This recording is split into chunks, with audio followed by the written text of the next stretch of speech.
Audio क्रमांक 4। पुस्तक का नाम बालकों का भावनात्मक निर्माण। लेखक पंडित श्रीराम शर्मा आचार्य। मधुर भाषण कैसे सिखाएं? बच्चों को आप जहां सत्यभाषी बनाने का अभ्यासी बनाएं, वहां ठीक ढंग से बात करने का तरीका भी बताएं, जिसे आप निम्नलिखित उपायों से कर सकते हैं। नंबर 1, शील की बात शील से ही समझना चाहिए। कभी कभी जब माँ बाप को अपने व्यस्त जीवन में अवकाश मिले, सायंकाल का समय इसके लिए अधिक उपयुक्त हो सकता है, तब अपने बच्चों को एक साथ बिठाकर उनसे बातचीत करना चाहिए। इसी बातचीत के दौरान में उन्हें विनम्रता पूर्वक बात करने का तरीका समझाना चाहिए। उदाहरण द्वारा उन्हें समझाना चाहिए और जीवन में उसकी उपयोगिता भी बतानी चाहिए। यह क्रम 1-2 बार न चले, वरन महीने में 1-2 बार, जिस दिन आपको भी अवकाश हो और बच्चे के स्कूल में छुट्टी हो तभी होना चाहिए। सायंकाल आप अपने बच्चे को लेकर टहलने जाएं, घर भर का मनोरंजन भी होगा और बातों बातों में उन्हें आप बात करने का ढंग सिखाएंगे। नंबर 2, आप स्वयं उनसे कोमलतापूर्वक हंस हंस कर बातें कीजिए।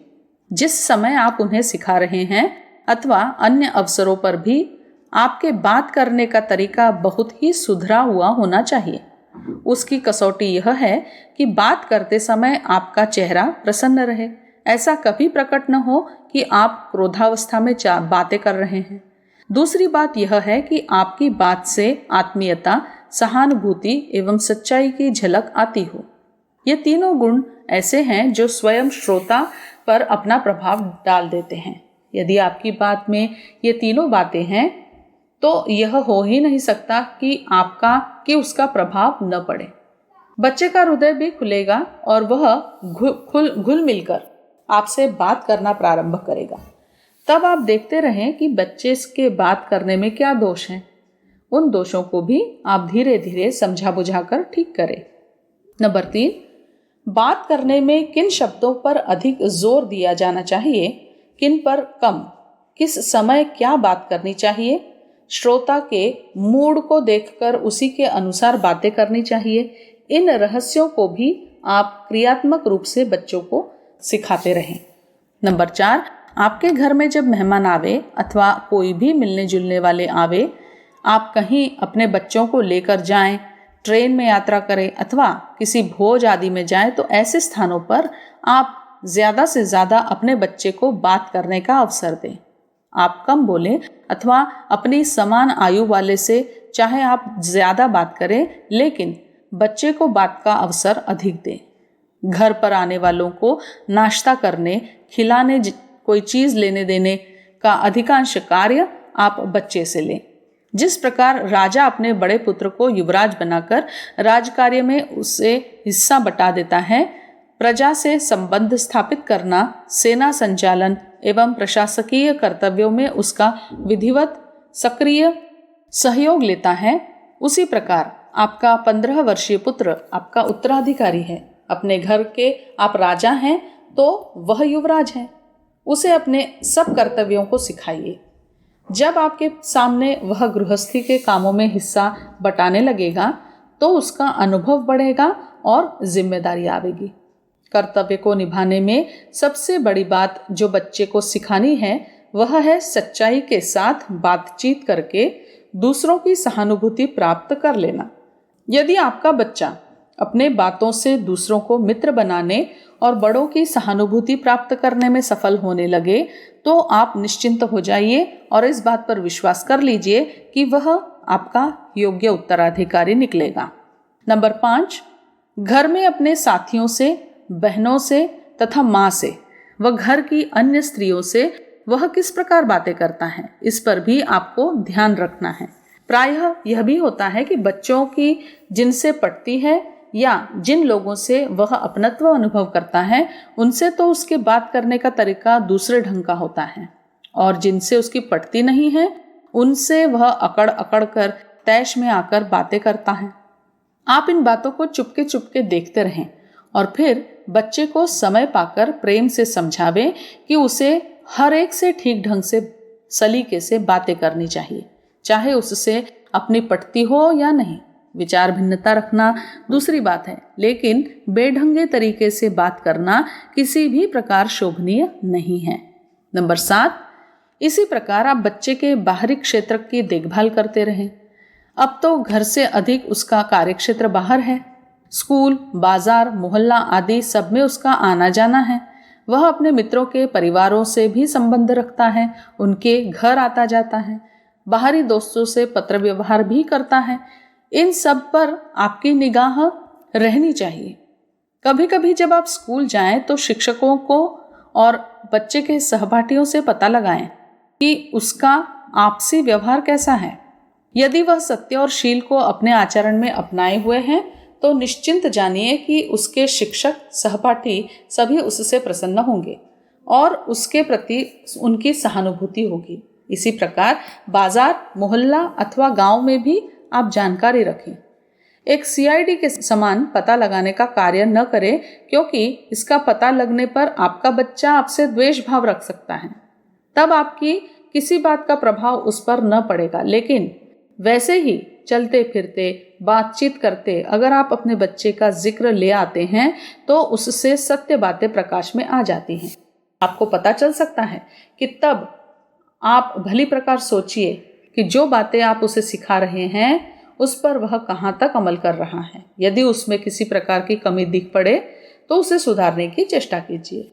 इस प्रकार धीरे धीरे परंतु धैर्यपूर्वक आप अपने बच्चे को सत्य और शील रूपी निधियों को का उत्तराधिकारी रूप में देने में यदि सफल होंगे तो आपका बच्चा भी जीवन भर सुखी रह सकता है और आपको भी संतोष करने का अवसर मिलेगा। एक कहावत है, तुलसी मीठे वचन ते सुख उपजत चहुओर, वशीकरण एक मंत्र है तज दे वचन कठोर। मीठी बोली बोलने का अभ्यास कर बच्चा अपनी जीवन यात्रा सुख, शांति और प्रसन्नता पूर्वक पूर्ण करेगा। बल और विवेक। सुखी बनने की क्षमता शक्ति में है। शक्ति ही वास्तविक संपत्ति है।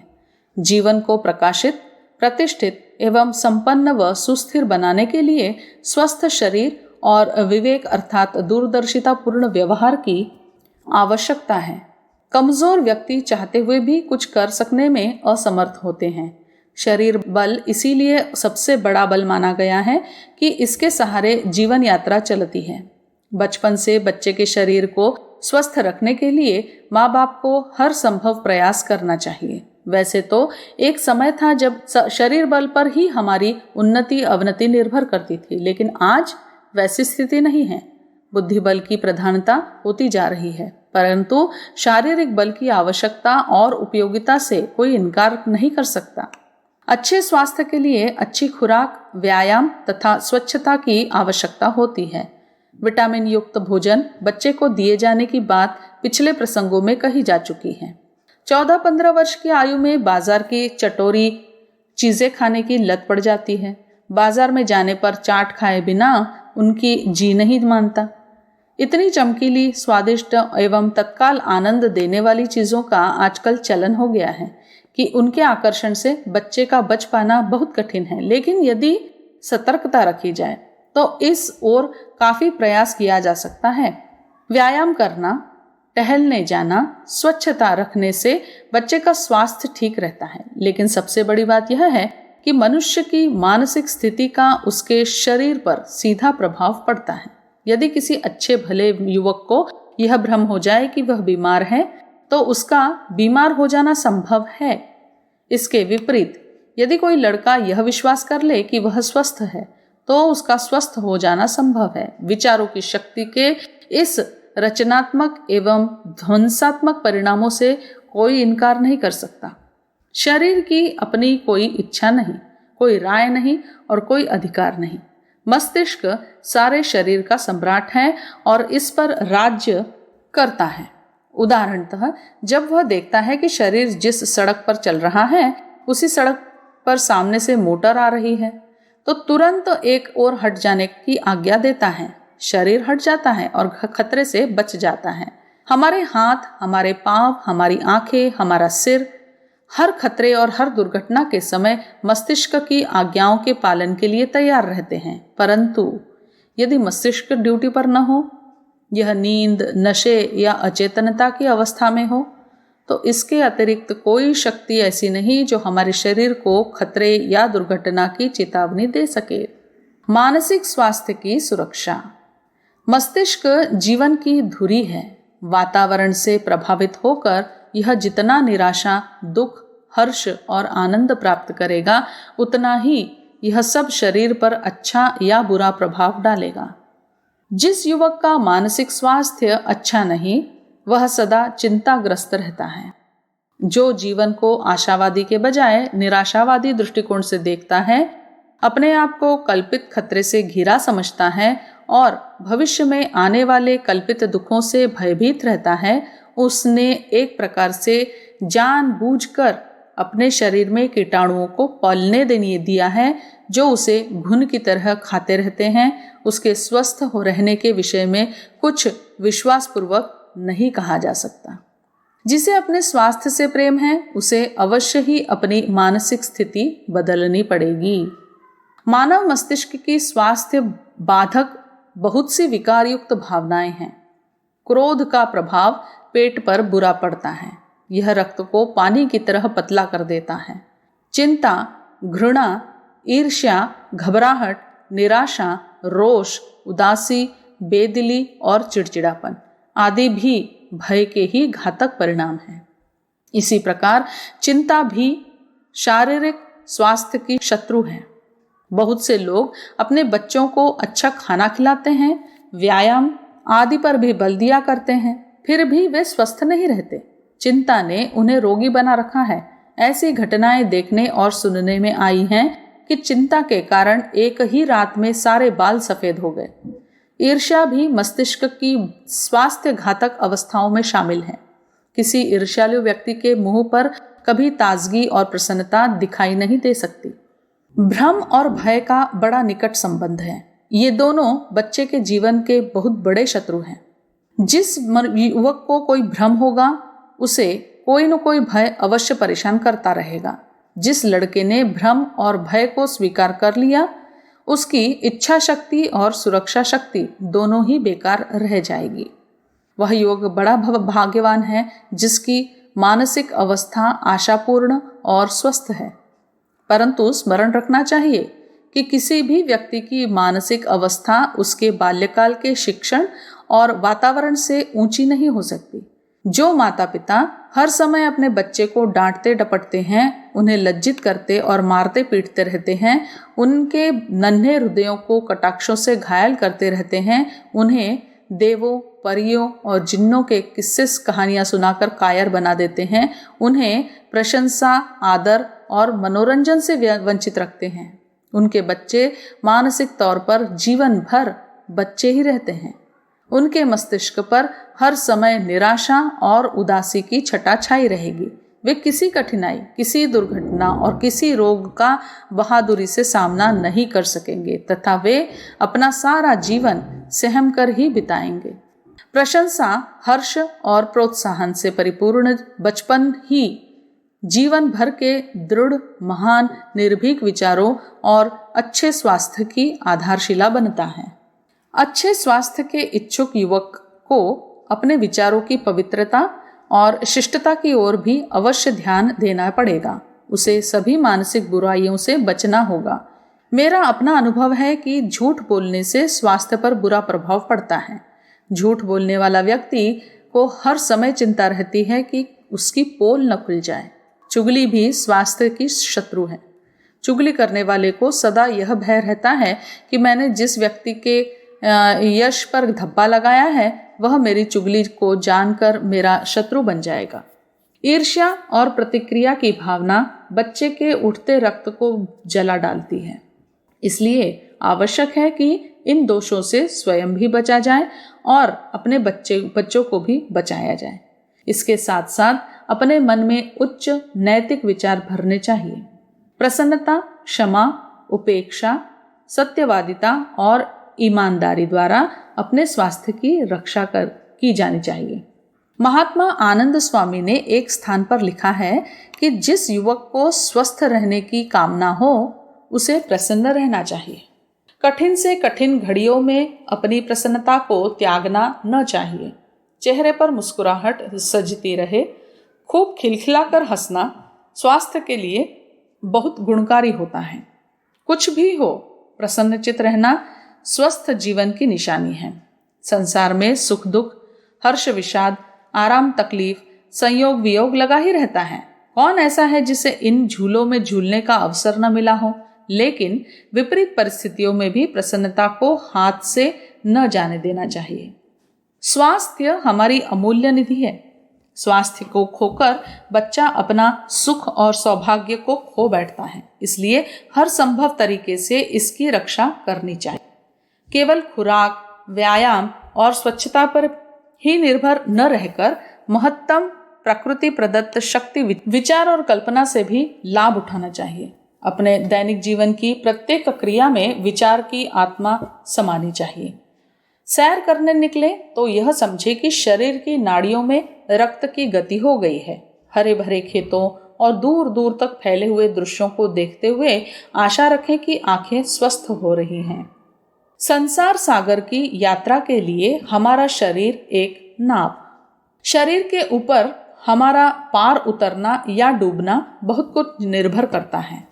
जिस प्रकार छिद्रयुक्त, जीर्ण शीर्ण, कमजोर नाव से चंचल, गतिशील, तीव्र, संघर्ष युक्त जलधारा को पार करना कठिन है, उसी तरह रोगी, निर्बल और असमर्थ शरीर से जीवन यात्रा भली प्रकार पूरी कर सकना संभव नहीं होता।